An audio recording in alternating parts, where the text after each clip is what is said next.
the most common place a legal gun owner is going to come in contact with law enforcement is a routine traffic stop. It's a topic at US LawShield our members ask us about constantly. Hi, I'm Austin Davis. I'm a former police officer, full-time defensive firearms instructor, and the manufacturer of a unique concealed carry holster. Plus, I'm a guy who legally carries and occasionally gets pulled over by the police. With that background, I'm going to have some insight and some ideas to explain both sides of the interaction, hopefully making your next contact with law enforcement as a legal gun owner safer, more efficient, and have a more positive outcome. With that in mind, let's go for a drive and have a bit of a chat.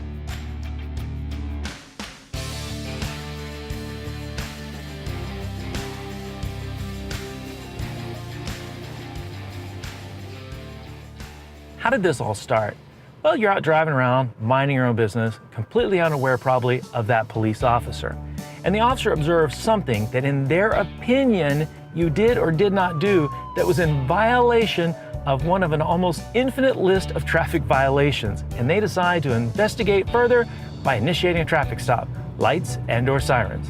When the officer decides that you have possibly violated some sort of traffic violation, they're going to initiate a traffic stop, hit lights and siren.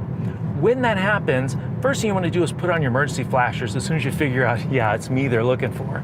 Now, in an ideal world, the officer wouldn't initiate the traffic stop unless it's in a place they're ready for you to pull over. But it doesn't always work out that way. For example, you may be in a situation to where there is no shoulder or no safe shoulder to pull over. Or you're in a deserted, long, dark stretch of road, and you're not really sure if those lights behind you are real or there's some sort of con job. In that case, drive a reasonable speed. Your flashers, your emergency hazards, will let the officer know that yes, you're in compliance, and drive to a place that's well lit and out of the traffic flow. Once your car comes to a stop, put it in park. Lower at least the front windows, but all the windows if they're heavily tinted. There's nothing police friendly about tinted back windows. If it's dark, turn your interior lights, and if your stuff, your ID is handy, go ahead and start digging for it. But if it's more than just a quick reach and grab, just leave your hands on the steering wheel where the officer can see it. Now, before the officer makes his approach and we start having a chat, let's look at the situation from kind of a big picture version. What we have going on here is at least two people who have at least two firearms are going to get ready to communicate at a high level. And for that to happen, we want to eliminate all the barriers to success we possibly can. Let's start off with the basics.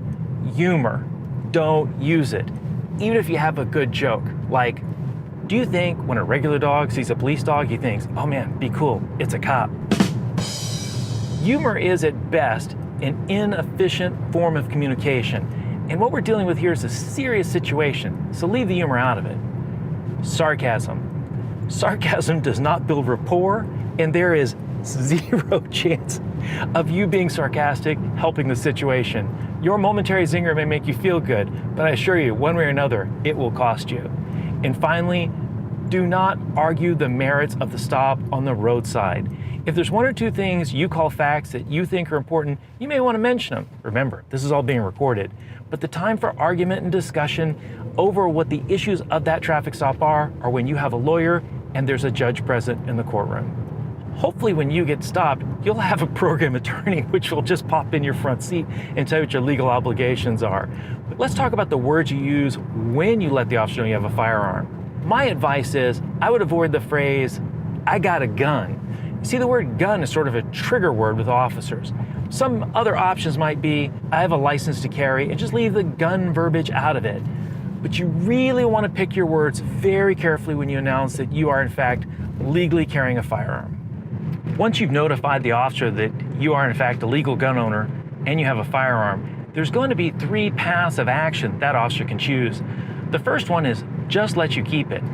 Usually when they let you keep it, they'll say something like, okay, you don't touch yours, I won't touch mine. Do not adjust, do not fiddle, do not manipulate your firearm. Leave your hands where you can see it, and the process will go fine. The second option is the officer will want to remove the firearm from you during the traffic stop for the officer's safety.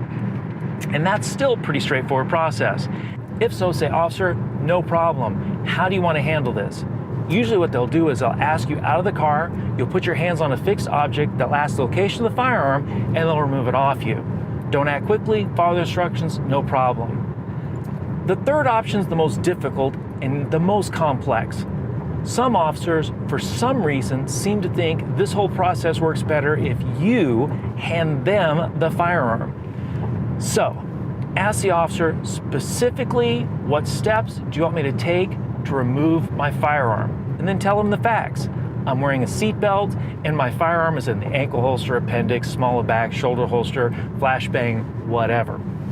Then when they give you the instructions, repeat them back and narrate your actions as you move very slowly. If at any point the officer gives you information that you think is counteractive to safety, doesn't make any sense, or even potentially dangerous, stop all motion, don't move anything but your mouth, and ask for clarity. Once you get to the brass tacks of actually taking the gun out, if it's at all possible, if you can just release the holster and hand the whole firearm to them holstered, it makes this go by a lot smoother. If for whatever reason that can happen and you have to take the gun out and hand it to them, a few things to think about. Number one, keep your finger off the trigger. Keep it well clear of the trigger guard. Make sure that you're very careful that you don't point the firearm towards yourself or anybody else. When you hand it to them, make sure that you hand it in a way that conveys that you're not trying to point the gun at the officer. At the end of the process, hopefully they're going to hand you your firearm back. When this happens, you need to be extremely careful how you receive that firearm back from the officer. When they hand it back to you, first off, be very careful and only point the gun in a safe direction. Not only keep your finger off the trigger, keep your finger well clear of the trigger area. If they hand it back to you with the action open, or if it's a revolver, the cylinder out, leave the action open, leave the cylinder out. If they hand it back to you with the cylinder closed or the action closed, do not do a check to see if there's a round in it, and do not reload the gun and do not manipulate it. Either put it in your holster or put it in a safe place. Once you and the officer are long gone, you can pull over and either decide to empty the gun or reload and rearm. But this is a very critical time at the end of the traffic stop where it's all too easy to make a common gun handling mistake. You really want to have your thinking cap on, and you really want to be aware. So there you have it, the basics of a traffic stop as a legal gun owner. Stay calm, do everything you can to reduce the risk and increase the safety of both you and the officer. Follow their instructions, and hopefully you two will drive off safe and happy, no worse for the wear. We hope you learned something in this program and you get a chance to attend one of our seminars. Go to uslawshield.com/seminars.